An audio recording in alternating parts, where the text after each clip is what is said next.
자, 먼저 피터 킨델 SOM 대표님이 영상으로 이렇게 주제 발제를 해 주셨습니다. 주제는요, Biomorphing, Urbanism, the Future of Cities라는 주제입니다. 영상으로 함께 만나보시겠습니다.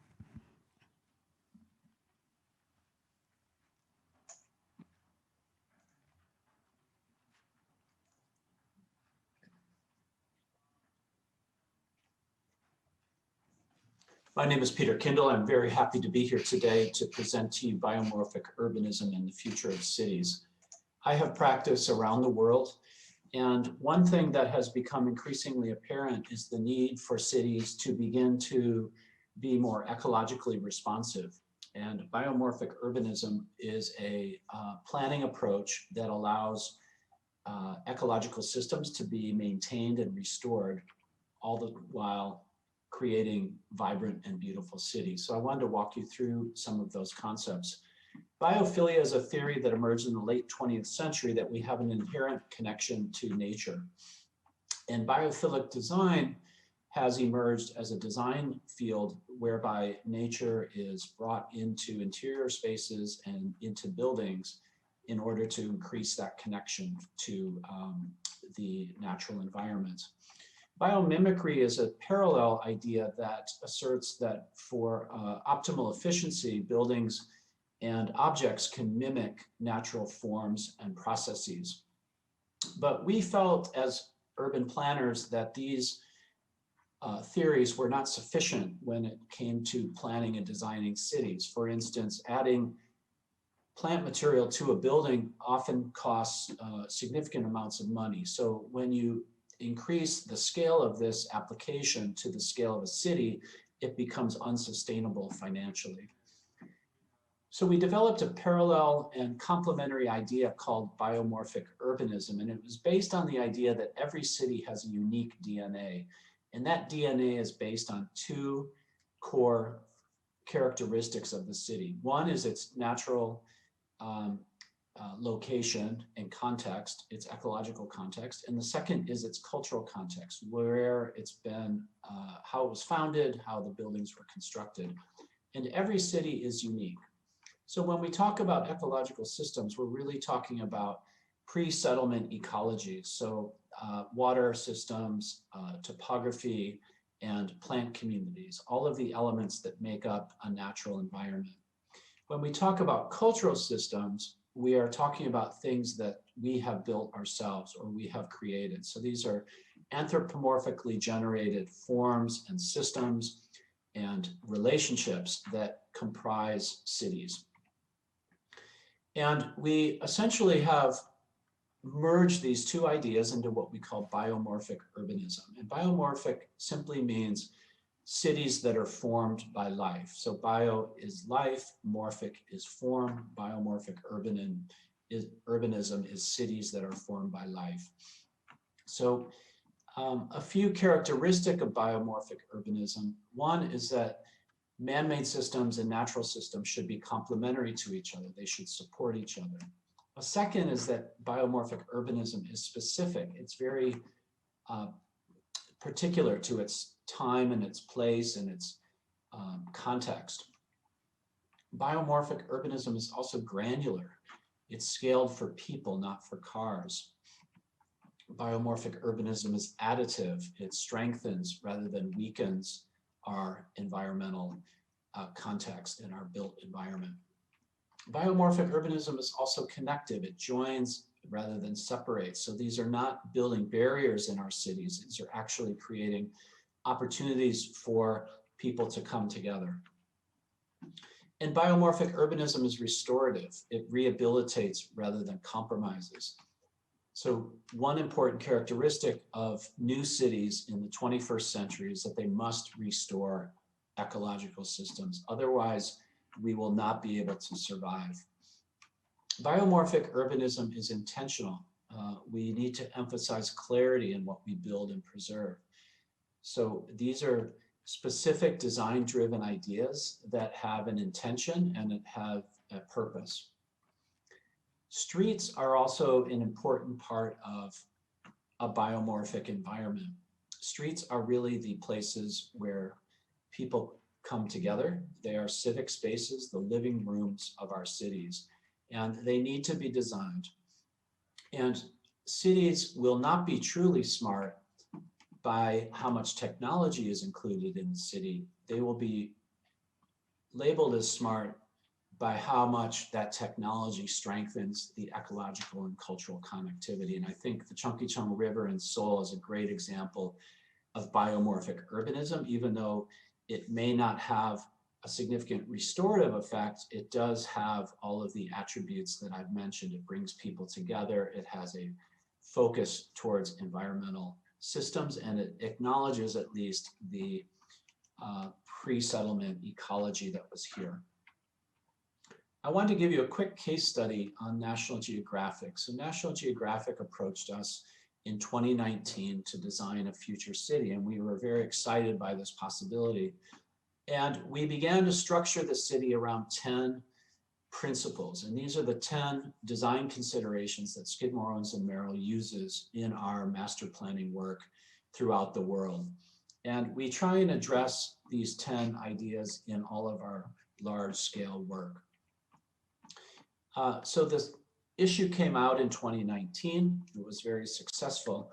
We had 12 pages in the magazine. So the challenge was how to present a city in 12 pages.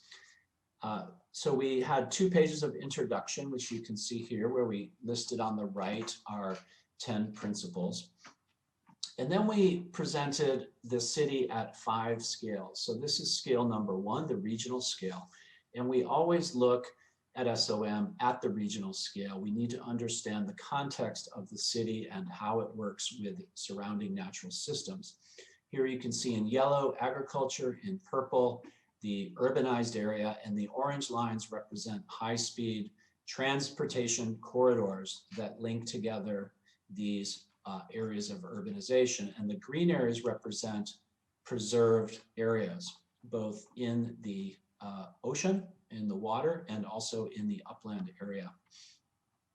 The second scale that we presented as part of our National Geographic Future City is the urban district, or the urban hub. And an urban hub is a collection of high-density neighborhoods that are joined together around a high-speed transit station. And these are walkable neighborhoods, the varying density, but they are articulated and defined by natural corridors. So typically in the restoration portion of the future city, the ecology will be restored, and those will define what we call urban hubs. The third scale that we examined in the National Geographic project was the scale of the neighborhood. And this transect shows 2 neighborhoods and how they could be joined together. So each of them has a transit connection below grade. Maybe it's a subway stop. Each of them are about a 5 to 10 minute walking distance from the subway station. And in this case, we showed relatively high density because we are thinking that much of the new cities in the 21st century will be built at a slightly higher density than we built before. So this transect or cross-section through the city shows all of the attributes of a sustainable future city. The 4th and 5th scales are shown here. The 4th scale on the left, the scale of the building. And what we want to do as architects at SOM was to show new buildings and how they would be related to existing buildings, which you can see at the bottom of the drawing. On the right side is an apartment, and we wanted to illustrate the design of an interior space from the perspective of a 21st century tenant. So we talked about social issues, livability, and some of the new concepts that we're seeing at SOM in the design of residential buildings. I wanted to show you how the principles of biomorphic urbanism have been implemented in one project where we created a vision for Indonesia's new capital city. And if you know Indonesia, you know that it's a very diverse country. It's very spread out geographically, and it is a country of over 17,000 islands. And they the government of Indonesia would like to relocate their capital so it's more central in the country. And they called on SOM to prepare a competition submittal.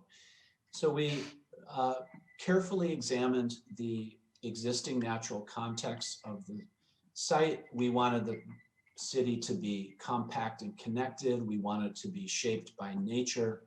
And we showed in our previous work how these could be accomplished. We also wanted the city to be resilient. So it was very important that because the proposed city was on the coast, that the design responded to future sea level rise. So we wanted to plan for climate change, and we wanted to embrace the local climate, this tropical climate.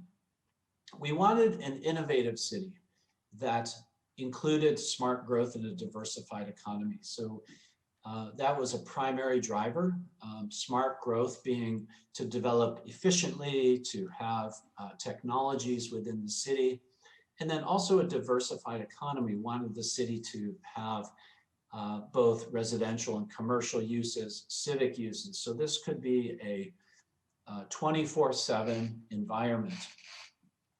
We wanted it to be a city of the people, and Jakarta is a very diverse place culturally, with many different ethnic groups. So one key idea around the city was to bring together the different ethnicities and respect the different characteristics and cultural values of the citizens of Indonesia.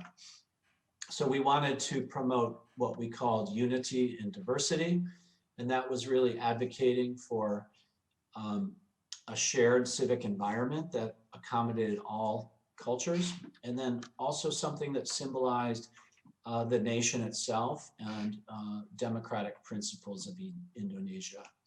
And then finally, we proposed what we called a livable city, and that was really about quality of life and spatial equity for everybody, and really promoted the idea of outdoor space, of shared amenities, and equity in the communities itself, both economically as well as from a residential standpoint and from a transportation standpoint. We felt strongly that everybody should have equal access to the benefits of this city. The site context was on the coast, as I mentioned. It was an extremely large area, 27,000 square kilometers, diverse topographically. And the area that we suggested for the new development was actually a relatively small part of the planning area. And the rest of the planning area would be kept as ecological assets for the country. So we proposed actually three urban hubs, the central one being the capital city itself. And each urban hub was organized around a high-speed rail station, which is shown by the red dot.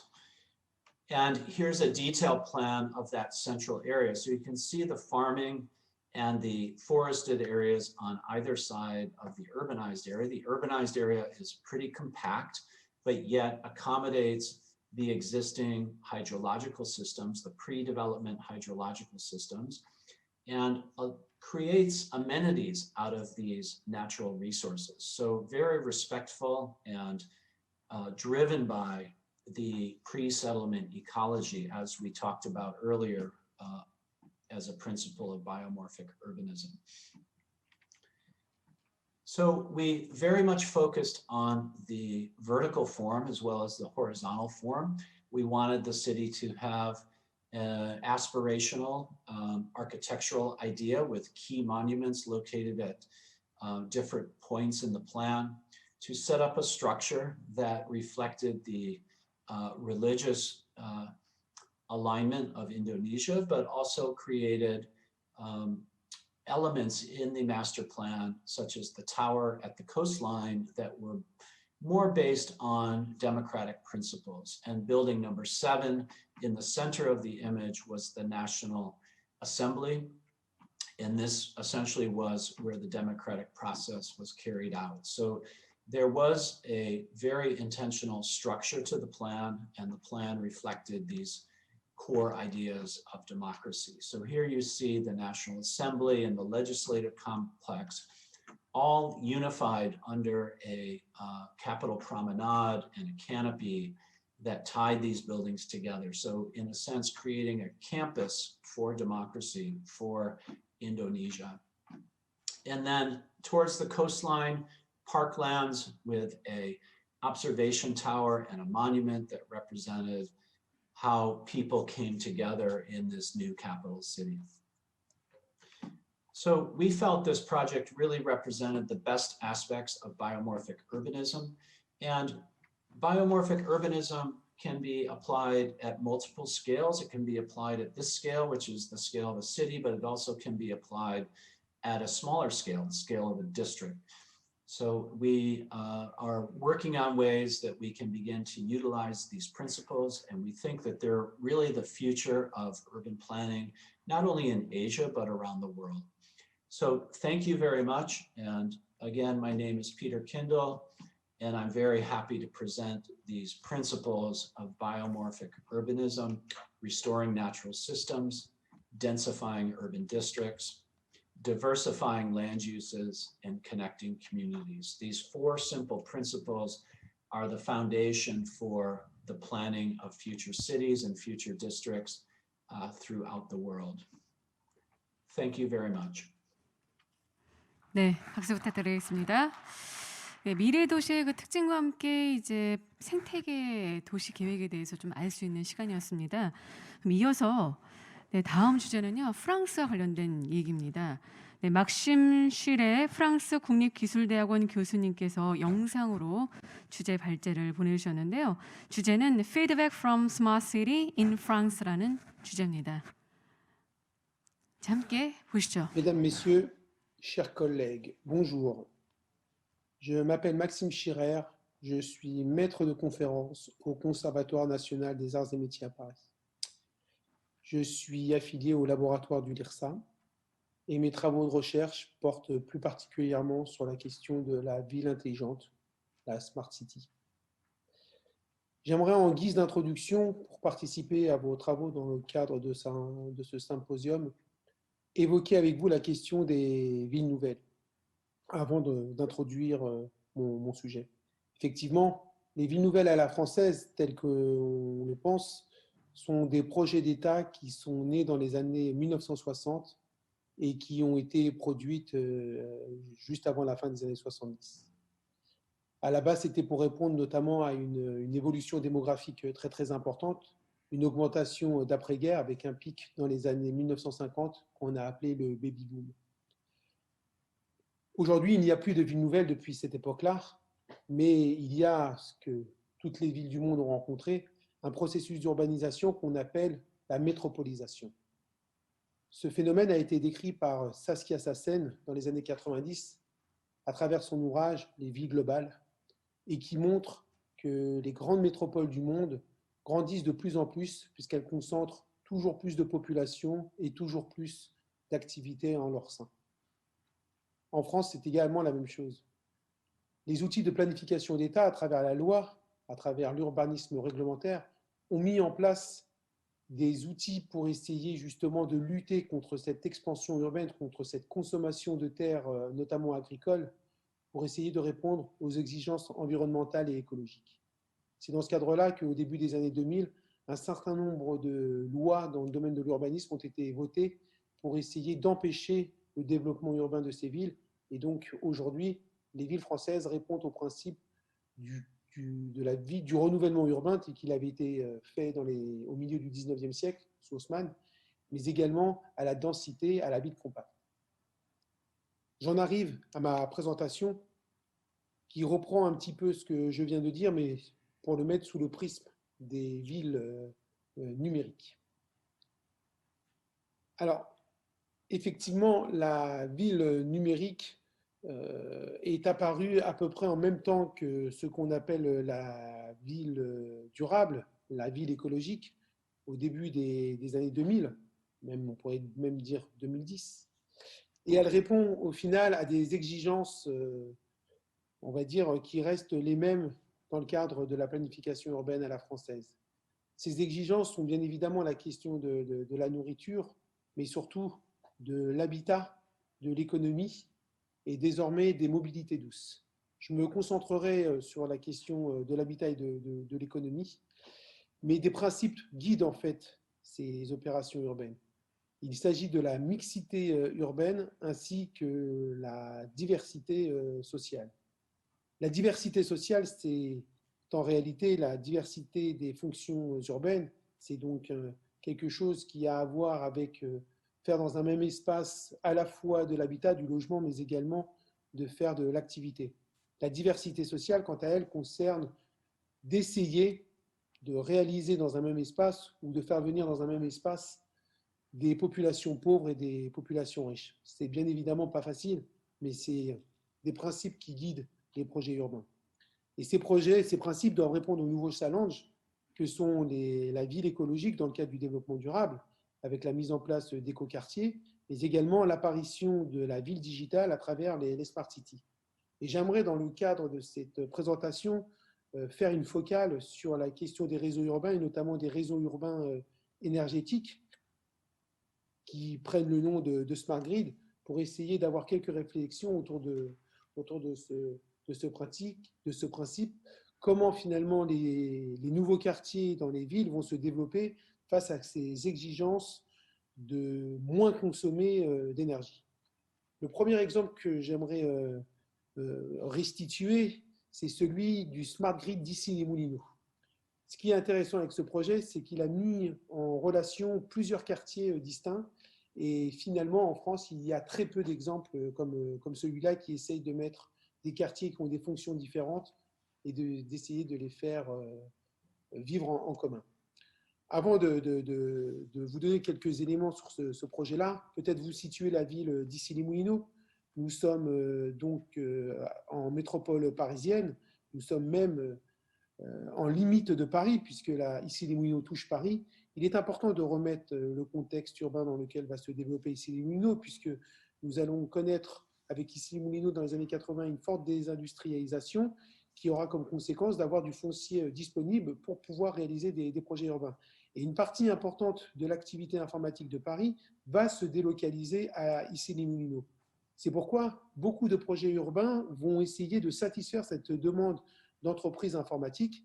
Pour vous donner quelques éléments, aujourd'hui, la ville d'Issy-les-Moulineaux, c'est 70 000 habitants, 72 000 emplois, et plus de la moitié de ces emplois concernent l'activité du numérique, avec des leaders mondiaux qui sont présents, je pense à Microsoft, à Cisco notamment. Et donc, ce qui est intéressant, c'est qu'en 2012, il va y avoir la mise en place d'un smart grid lié au quartier d'affaires que je vous présente ici. Donc, ce quartier d'affaires qui est Seine-Ouest, qui va essayer ensuite, en 2015, de se raccorder avec ce projet urbain ici, qui est une ancienne zone militaire qui a été démilitarisée en 2009 et qui a été transformée en écoquartier. Et ensuite, dans un troisième temps, on aura ce quartier de la gare que vous voyez ici qui sera raccordé à ce projet de Smart Grid. Et donc, ce qui est intéressant avec ce projet-là, c'est qu'au final, il y a eu l'idée d'essayer d'interagir avec des consommations, des cycles énergétiques différents en fonction du quartier. Un quartier dédié à l'activité, qui a son cycle plutôt de consommation énergétique en journée. Un quartier ici, que l'on verra plus précisément dans quelques instants, dédié au logement. Et un quartier dédié au déplacement et à la mobilité, qui est le quartier de la gare avec ses nombreuses entreprises. Ce projet-là concerne environ 5000 personnes pour à peu près 10 000 emplois. Donc, je vous ai mis quelques photos histoire d'illustrer le propos. Donc, c'est le quartier d'affaires que nous avons vu, hein, qui est ici. Et ici, il est représenté à 8 heures du matin, les cycles énergétiques que vous avez là, en mettant en relation les différents productions dont sont tirées la consommation énergétique. Au loin, vous voyez le Fort d'Issy, que je vous présente ici, dans lequel il y a bien évidemment une majorité d'habitations. On a à peu près 3500 logements. On a de l'activité et du commerce, et puis on a des équipements. Il y a deux écoles, il y a une piscine, voilà. un certain nombre d'équipements sportifs. Ce qui est intéressant au final, c'est d'avoir mis en relation des quartiers, finalement, des écoquartiers à destination de logements avec des quartiers d'affaires et de se dire qu'il y a une mixité urbaine horizontale, puisqu'on parle de quartier à quartier. Et finalement, dans l'idée qu'il y aurait des effacements d'un quartier à un moment donné par rapport à ces cycles de consommation énergétique et qu'il pourrait à ce moment-là le restituer à un autre quartier. Et je pense qu'à l'échelle de villes comme Paris, ou en tout cas comme la métropole de Paris, des villes où on essaye de plus s'étendre, mais plutôt de créer de la densité, même si dans Paris, on a des densités qui atteignent parfois 20 000 habitants au kilomètre carré. En première couronne, on est plutôt dans de l'ordre de 9 000 à 10 000 habitants au kilomètre carré. Mais on voit bien qu'il y a cette tentative de faire de la densité et d'essayer de faire une meilleure coopération entre les quartiers. Bon. Si on évoquait la question de la collaboration publique-privée, on voit que ce consortium privé n'aurait jamais pu pouvoir faire cette opération sans le soutien jamais retiré de la ville à ce projet-là. Et donc ce projet, il est intéressant puisqu'au final, il évoque également la question de la mixité sociale.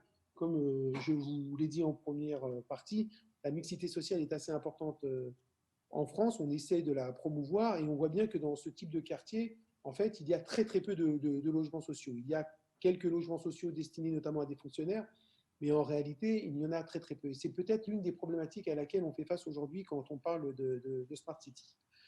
Je vais assez vite, malheureusement, nous n'avons pas beaucoup de temps. J'aimerais vous prendre une autre échelle, plutôt infra-urbaine cette fois-ci, c'est-à-dire qu'on n'est pas à l'échelle du quartier, on est à l'échelle d'un îlot. Et c'est donc l'exemple de l'îlot Icari à Lyon. Afin de vous donner toujours une situation, il me semble important de toujours contextualiser le lieu dont on parle. Vous voyez la ville de Lyon qui est ici représentée avec un point rouge. Et l'expérience de l'îlot Icari fait partie d'un projet qui est soutenu par l'Union européenne pour essayer justement de promouvoir des expériences qui sont faites à l'échelle de villes et d'essayer ensuite de les dupliquer à l'ensemble des villes européennes. Et dans ce projet-là, qui est dédié donc aux économies d'énergie, aux énergies renouvelables, nous avons la ville de Lyon, nous avons la ville de Munich et la ville de Vienne en Autriche. Et donc, pour en revenir sur l'exemple de la métropole de Lyon, bien évidemment, on est à une échelle beaucoup plus réduite. Lorsque j'évoquais tout à l'heure la métropole de Paris, on parle de 7 millions d'habitants, on parle d'environ 6 millions d'emplois, donc c'est quand même quelque chose qui est beaucoup plus massif. Le Grand Lyon, c'est 1 400 000 habitants. Et si on prend la ville de Lyon dans laquelle cette opération est faite, c'est 500 000 personnes avec environ 600 000 emplois.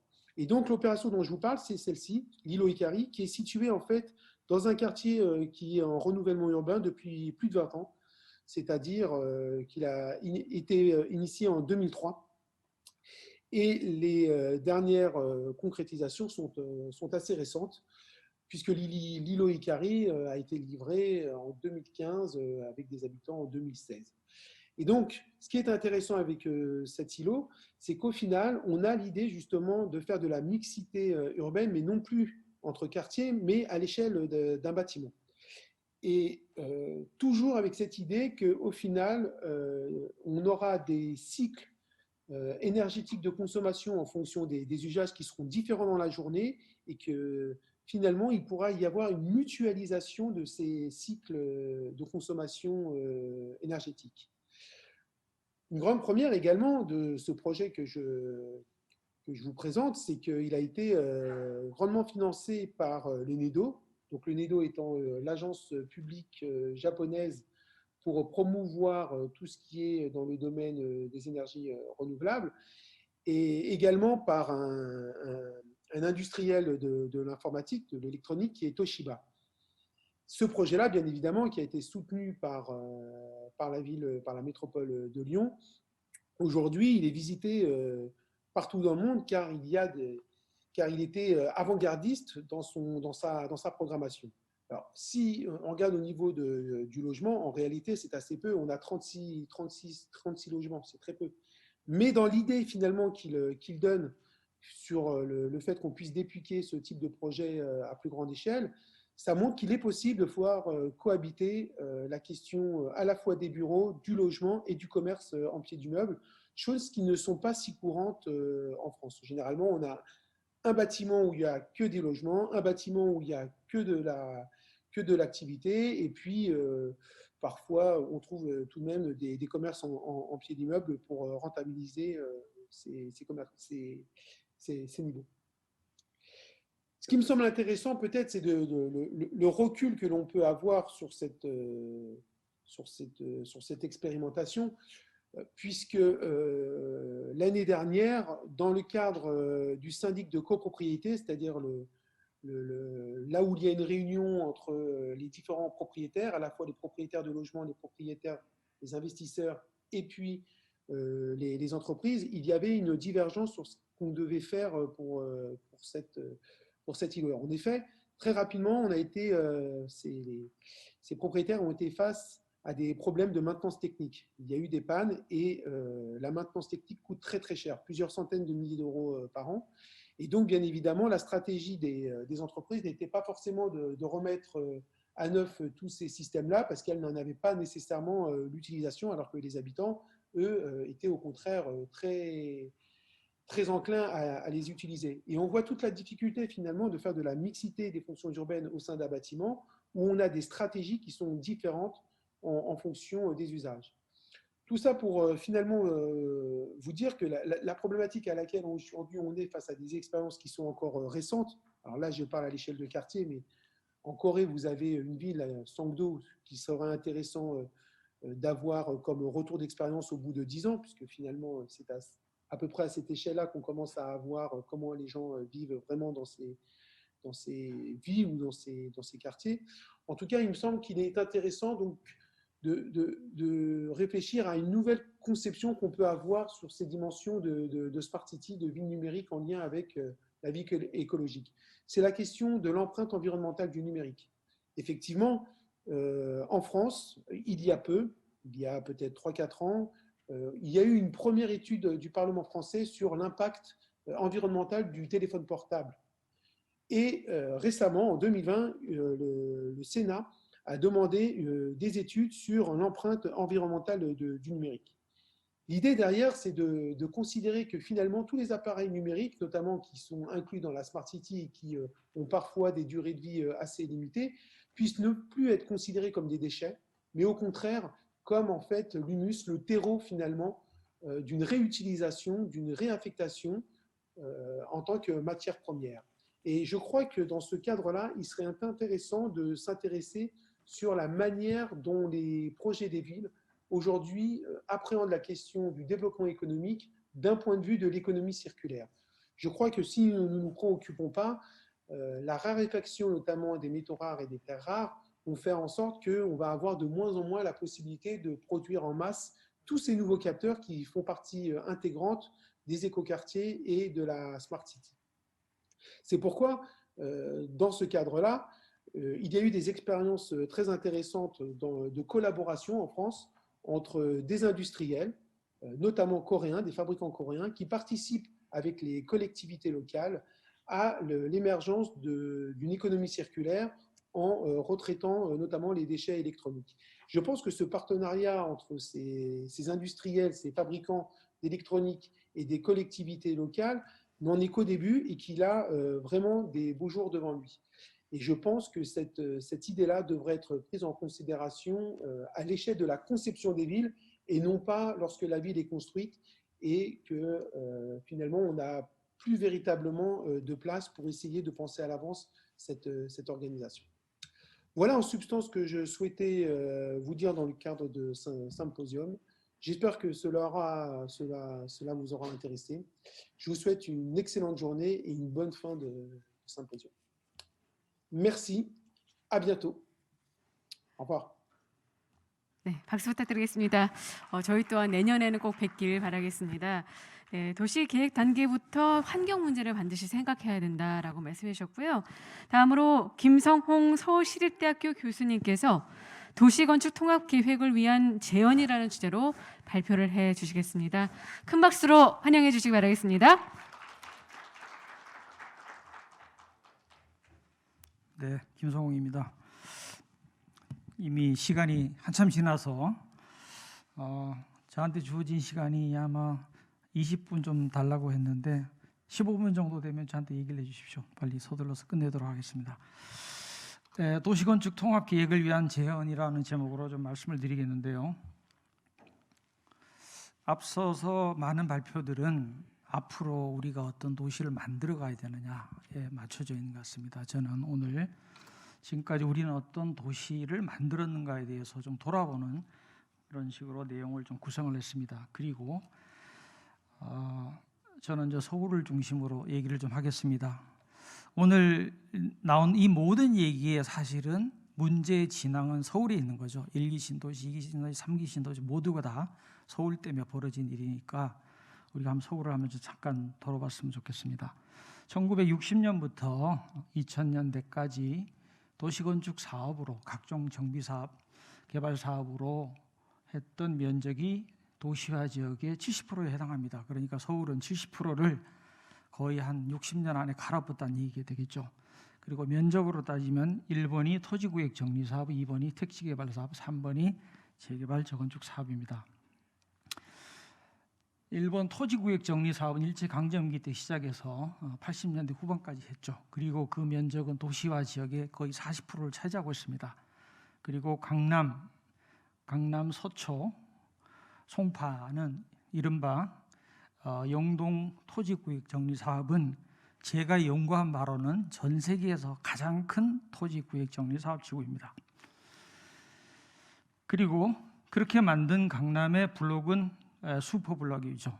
그래서 이 블록은 그래도 다른 것보다 좀 더 크게 생겼는데 강남의 핵심을 이루는 15개의 블록이 있는데 그 블록의 크기가 대체적으로 한 500m, 500m 정도 되는 그런 크기입니다.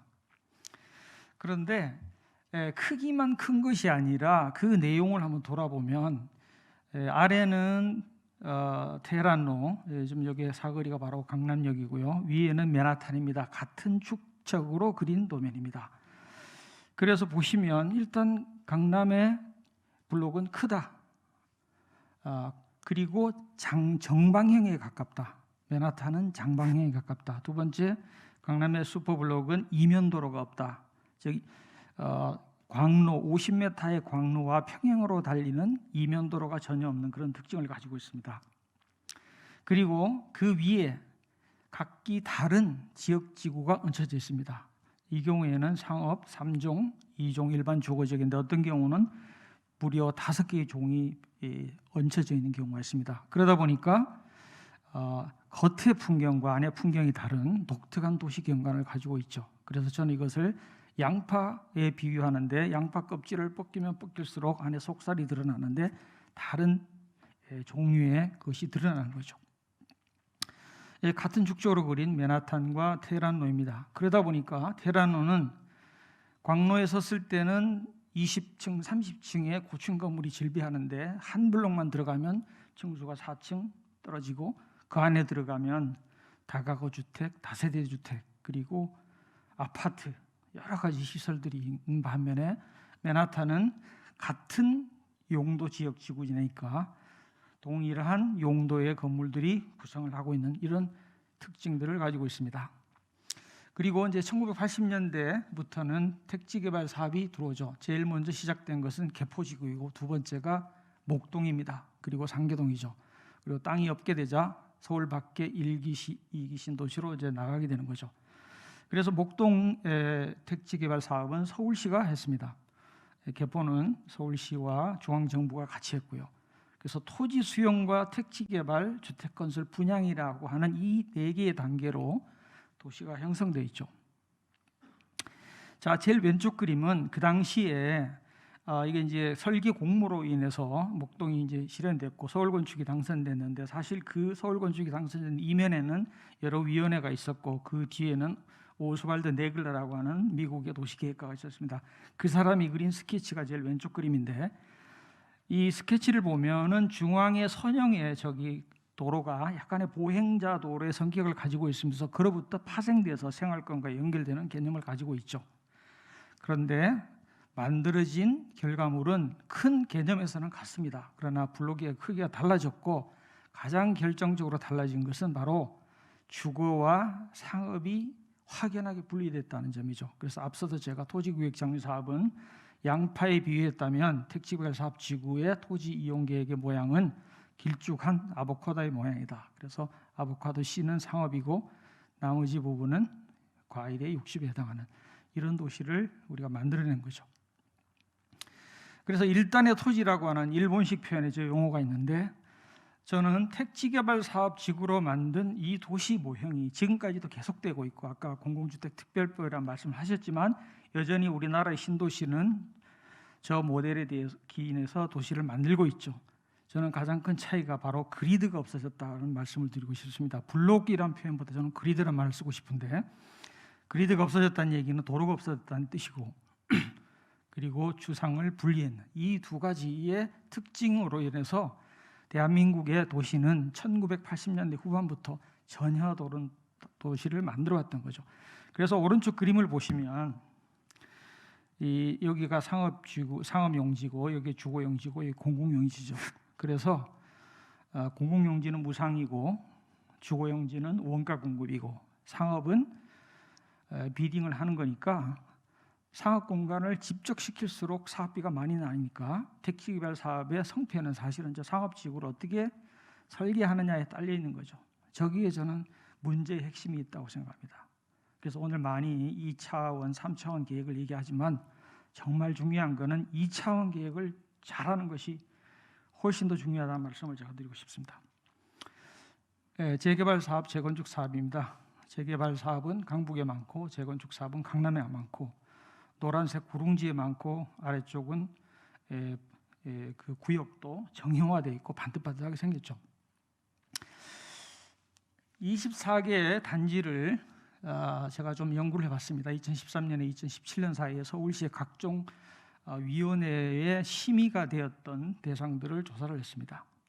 그래서 평균을 해봤더니 대지 면적이 5만, 건폐율이 26.7%, 용적률 310, 층수 30, 단위 세대수 1,400세대 정도가 평균이었습니다.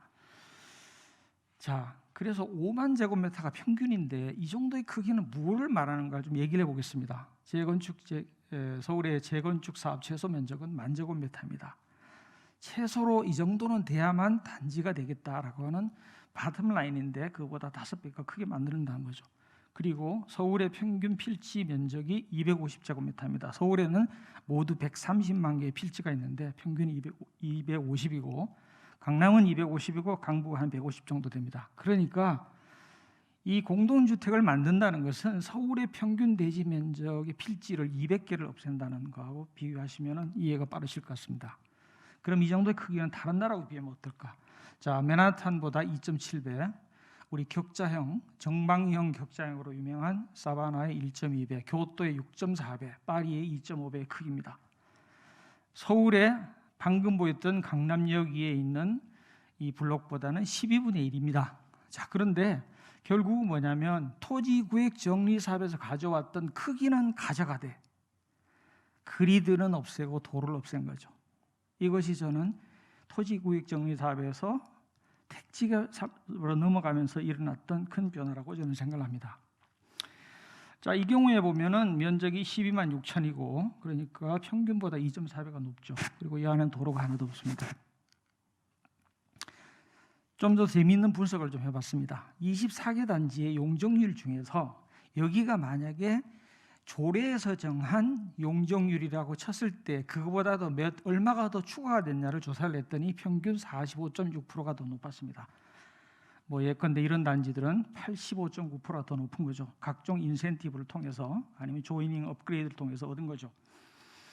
반면에 추가 건폐율은 마이너스 28.6입니다. 자, 이 데이터는 무엇을 말하는 것인가? 최대 용적률은 상수입니다. 이거를 못 채우면 개발할 수가 없는 거죠. 최고 층수는 변수입니다. 일단은 용적률을 채우고 난 다음에 층수를 높이는 거죠. 그 반대는 성립하지 않습니다. 그 뒤에는 뭐가 있냐? 공동주택은 남향해야 된다, 조망이 있어야 된다, 프라이버시가 있어야 된다는 이 세 가지 대한민국의 부동산 신화의 신화가 뒤에 버티고 있는 거죠.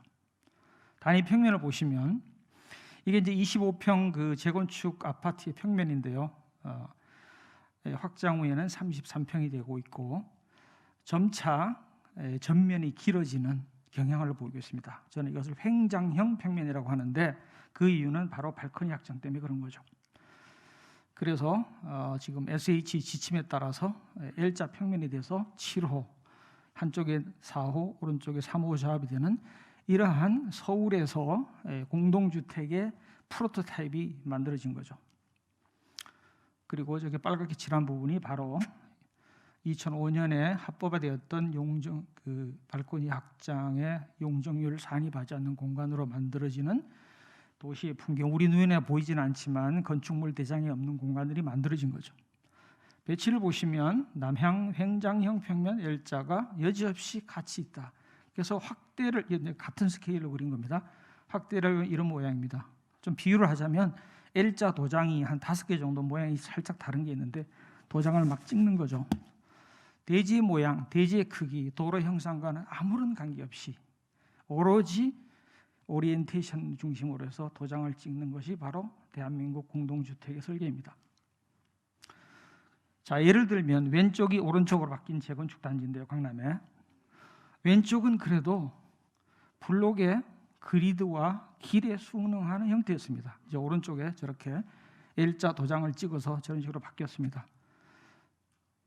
그래서 이 앞에 있는 이 공간들은 굉장히 좋은 녹지에 만들었지만 이것은 가로와 안에 있는 공동주택가의 시각적 공간적 버퍼를 만드는 기능을 하고 있죠. 그리고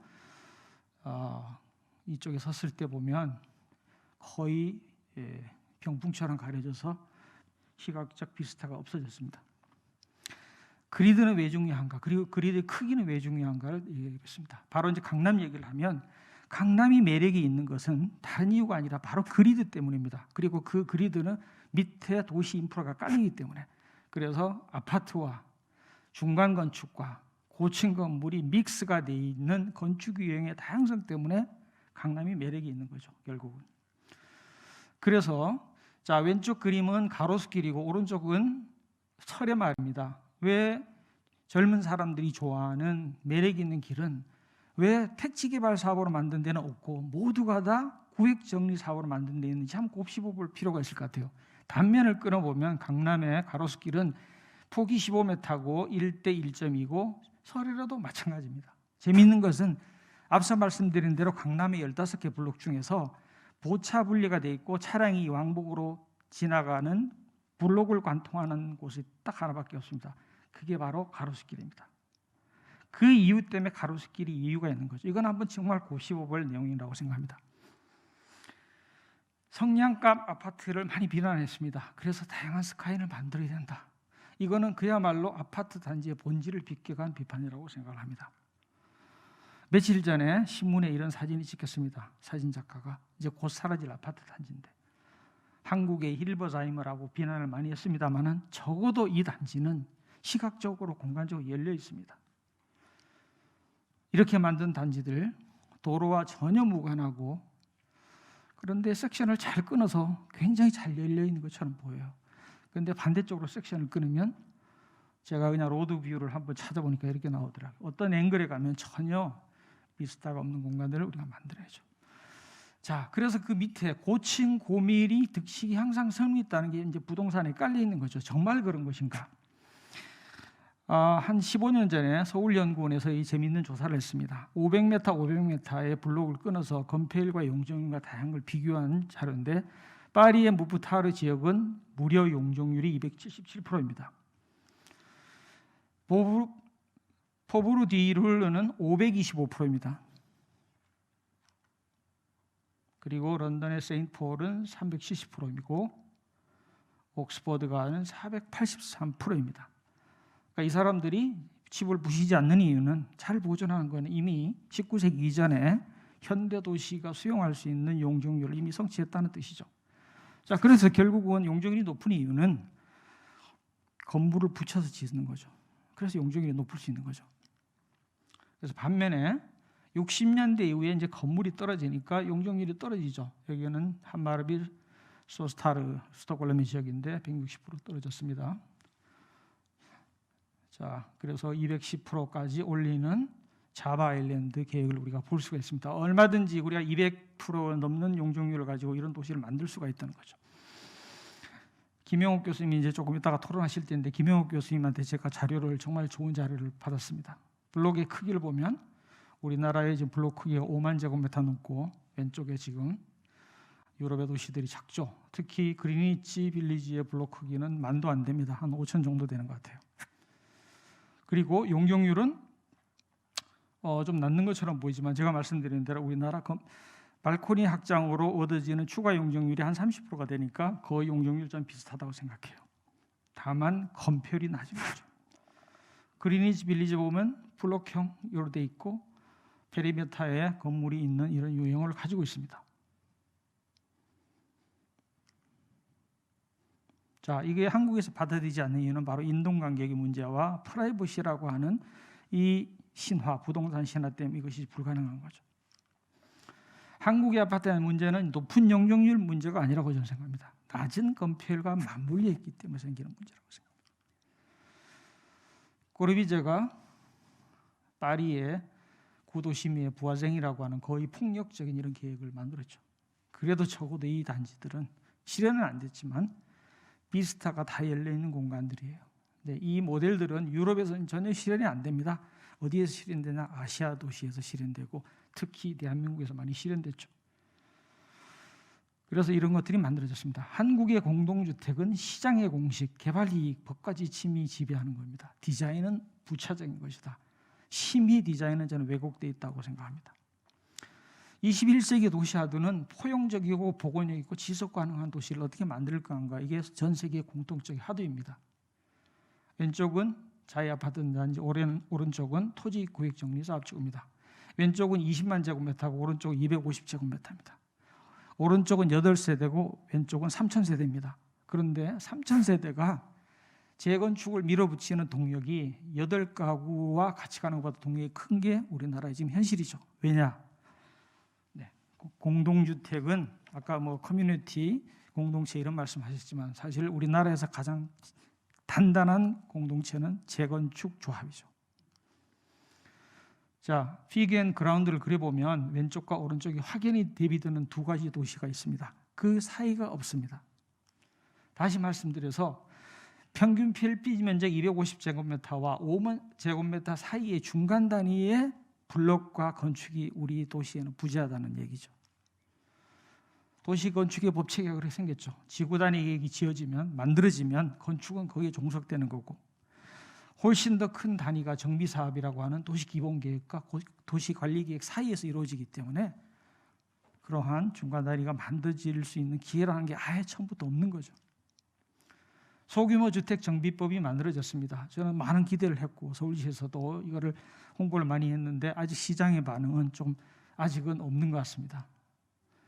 그러다 최근에 공간 잡지에 젊은 건축가들이 한 이런 사업이 게재가 돼서 너무나 반가웠습니다. 반면에 가로주택 정비 사업이라고 하는 전혀 가로주택과 같지 않은 사업들도 계속 만들어지고 있습니다. 밀도, 크기, 양의 문제는 질의 문제라고 저는 생각합니다. 근데 지금 우리나라에서는 도시와 건축 사이에는 그 밑바닥에는 양과 질은 다른 것이다 라고 하는 게 깔려 있습니다. 양이 결정된 다음에 질을 높이면 된다는 것이 깔려 있는 것이죠. 한국 공동주택의 문제는 저는 여기 있다고 봅니다. 권성이 있죠. 물리에서 힘을 받지 않으면 계속 정지하고 움직이는 건 계속한다. 한국의 공동주택은 이런 관성이 지배하고 있습니다. 인면, 색상, 창호, 난간, 디테일만 디자인이 아니고 디자인 혁신의 주동의 배치, 나아가 토지 이용 계획이 있다고 저는 생각합니다. 그래서 저는 오히려 입체적 3차원 계획이라고 하는 게 사실은 일루전이거든요. 정말 중요한 거는 피규어 그라운드 같은 배치도와 단면도가 훨씬 더 중요한 거죠. 도시건축 통합의 시작은 뭔가 새로운 개념을 만들거나 이런 것이 아니라 이미 있는 법, 제도, 지침, 추진 주체 속에서 우리가 그냥 하고 있는 관성이 무엇인지를 되돌아보면서 시작된다고 생각합니다. 제가 발표 여기까지 마치겠습니다.